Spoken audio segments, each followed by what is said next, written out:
Assalamualaikum warahmatullahi wabarakatuh.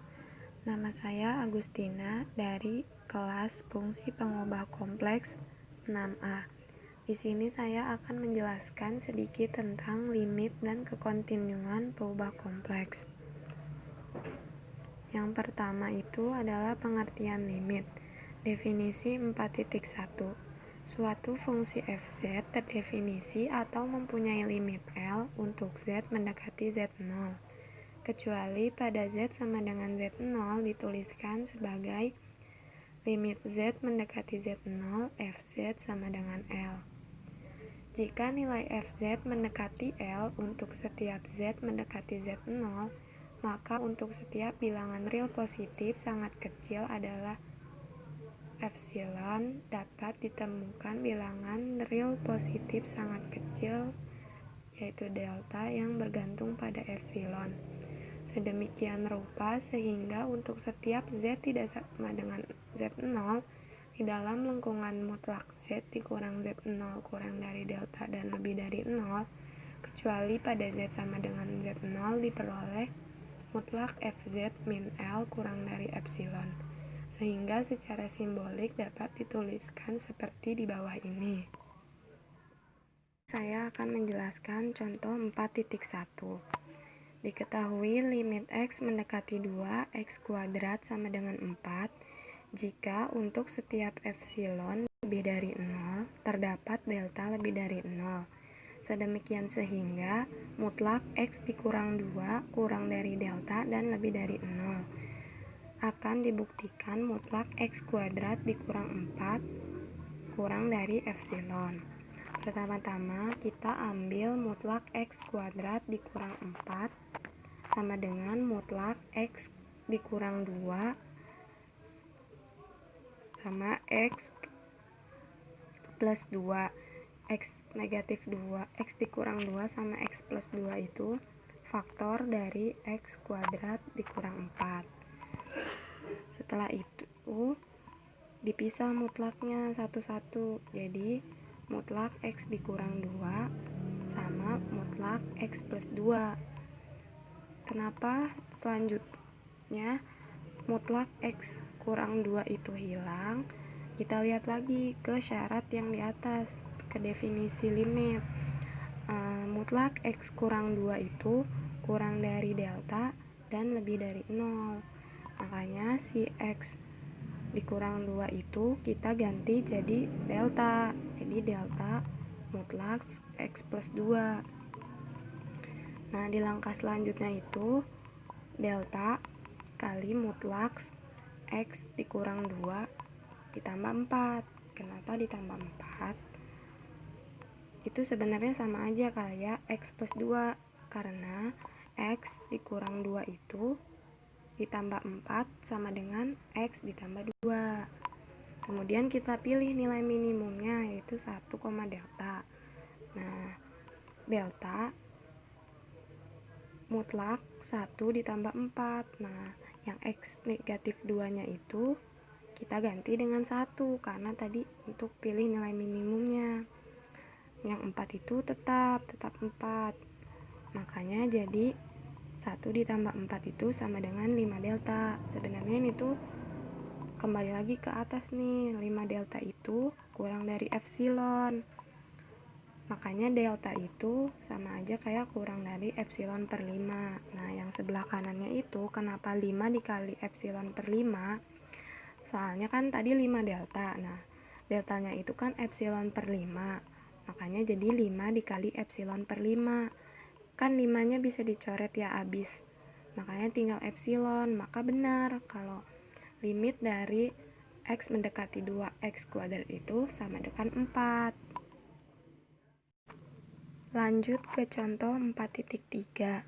Buktikan bahwa limit z mendekati i 3z pangkat 4 dikurang 3z pangkat 3 ditambah 8z pangkat 2 dikurang 2z plus 5 dibagi z dikurang i sama dengan 4 ditambah 4i. Buktinya akan ditunjukkan bahwa untuk suatu epsilon lebih dari 0 dapat menentukan delta lebih dari 0. Sehingga 3Z mutlak 3Z pangkat 4 dikurang 2Z pangkat 3 ditambah 8Z pangkat 2 dikurang 2Z ditambah 5 dibagi Z dikurang I dikurang 4 ditambah 4I kurang dari epsilon, bila mana mutlak Z dikurang I kurang dari delta dan lebih dari 0. Untuk Z tidak sama dengan I, maka 3Z pangkat 4 dikurang 2Z pangkat 3 ditambah 8Z pangkat 2 dikurang 2Z tambah 5 dibagi Z dikurang I sama dengan 3Z pangkat 3 dikurang 2 dikurang 3I dikalikan Z pangkat 2 ditambah 5 dikurang 2I dikalikan Z ditambah 5I dan dikalikan dengan Z dikurang 1. Itu semua didapat dari mengoperasikan polinom 3Z pangkat 4 dikurang 2Z pangkat 3 ditambah 8Z pangkat 2 dikurang 2Z tambah 5 dengan dibagi I. Menghasilkan 3Z pangkat 3 dikurang 2 dikurang 3I dikalikan Z pangkat 2 ditambah 5 dikurang 2I dikalikan Z ditambah 5I. Untuk suatu epsilon lebih dari 0 terdapat delta lebih dari 0, sehingga 3Z pangkat 3 dikurang 2 dikurang 3I dikalikan Z kuadrat ditambah 5 dikurang 2I dikalikan Z ditambah 5I dikurang 4 ditambah 4I kurang dari epsilon, di mana mutlak Z dikurang I kurang dari delta dan lebih dari 0. Jika delta kurang dari 1, maka mutlak Z dikurang I kurang dari delta dan lebih dari 0 mengakibatkan mutlak 3Z pangkat 3 dikurang 2 dikurang 3I dikalikan Z kuadrat ditambah 5 dikurang 2I dikalikan Z dikurang 4 ditambah I sama dengan mutlak Z dikurang I dikalikan mutlak 3Z pangkat 2 ditambah 6I dikurang 2Z dikurang 1 dikurang 4I sama dengan mutlak Z dikurang I kalikan mutlak 3 dikali Z dikurang I ditambah I kuadrat ditambah 6I dikurang 2 dikalikan Z dikurang I ditambah I dikurang 1 dikurang 4I. Itu hasil modifikasi dari langkah sebelumnya. Kemudian selanjutnya sama dengan 1 mutlak Z dikurang I dikalikan 3 dikali Z kurang I dikuadratkan ditambah 12I dikurang 2 dikali Z dikurang I dikurang 10 dikurang 6I kurang dari delta 3Z kurang delta didapatkan dari Z kurang I kurang dari delta dan lebih dari 0 digantikan dengan delta. Kemudian 3 mutlak Z dikurang I pangkat 2 dan mutlak 12I dikurang 2 dikalikan mutlak Z dikurang I ditambah mutlak negatif 10 dikurang 6I kurang dari delta 3 ditambah mutlak 12I min 2 ditambah mutlak min 10 min 6I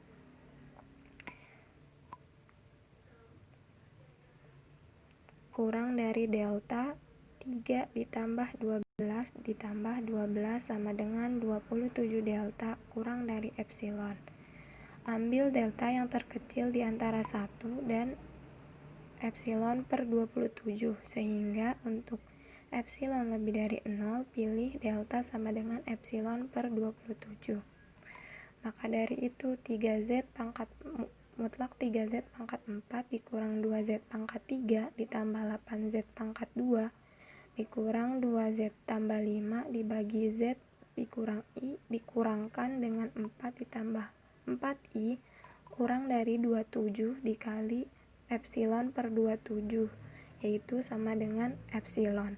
Maka dari itu terbukti bahwa limit Z dikurang I 3x pangkat 4 dikurang 2x pangkat 3 ditambah 8Z pangkat 2 dikurang 2Z ditambah 5 dibagi Z dikurang I sama dengan 4 ditambah 4I.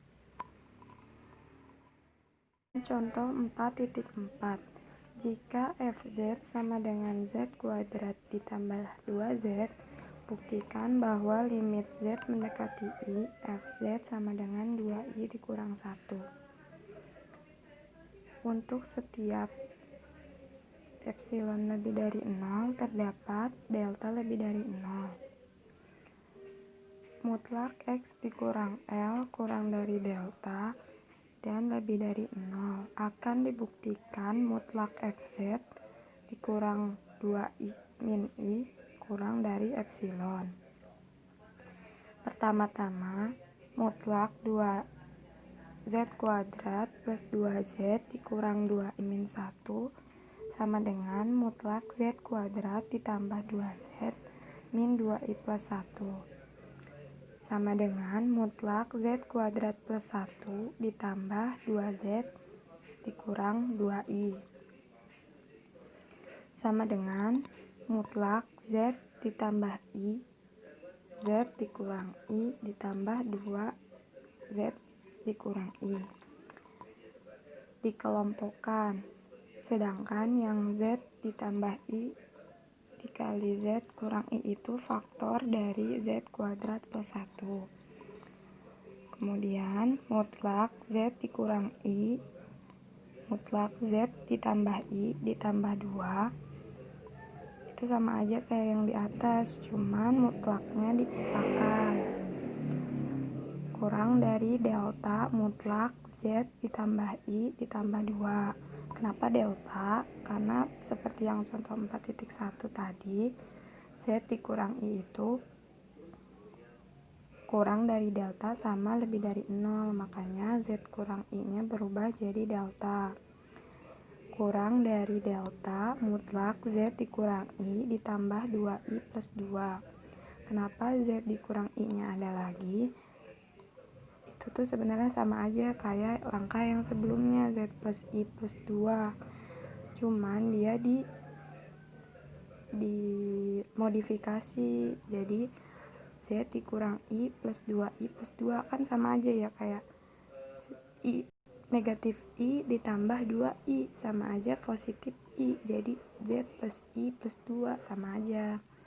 Kemudian delta mutlaknya dikeluarin, Z-nya Z min I itu sama dengan 1, soalnya kan tadi katanya itu delta itu kurang dari sama dengan 1 seperti contoh yang di 4.2 di buku Kadir. Makanya jadi delta dikali 1 plus 2I plus 2 kurang dari delta 3 plus 2I sama dengan epsilon. Nah, yang ambil delta sama dengan epsilon 3 plus 2I itu dapat dari delta sama dengan epsilon per 3 plus 2I, sama aja kayak yang contoh 4.1 tadi. Maka terbukti kalau limit Z mendekati I, Z kuadrat plus 2Z itu sama dengan 2I dikurang 1.